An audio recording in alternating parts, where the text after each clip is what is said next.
one big thing is that today there's 6.5 billion people on the planet. We know without a doubt that that will grow to about 9 billion people over actually a fairly small period of time, no longer than probably the existing lifetime of Microsoft, again. And that of all those people, today only 1.5 to 2 billion of them get any real benefit from information technology and software today.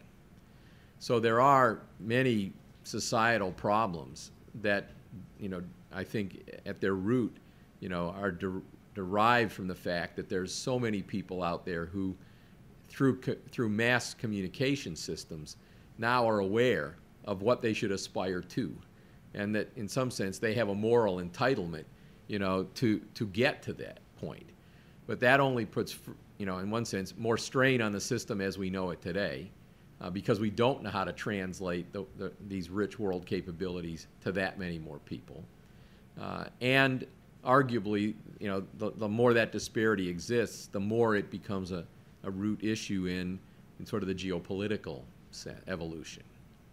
And so we see that as a big latent opportunity, that if technology could be used to address some of these fundamental needs of a population that, an unserved population that's 80% of the planet, or the people on the planet, then at least hiding out there is a big opportunity. The tricky part about this emerging economy environment is that they don't start with enough money to buy it in the form that we've already delivered it in the rich world.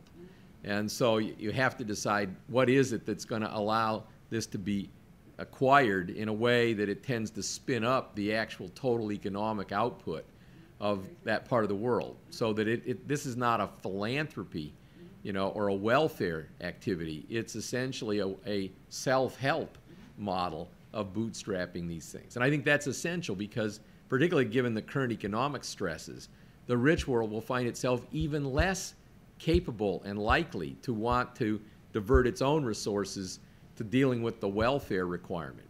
And so I think there's now an opportunity to say, look, no one's going to come in and help you. You're going to have to help yourself.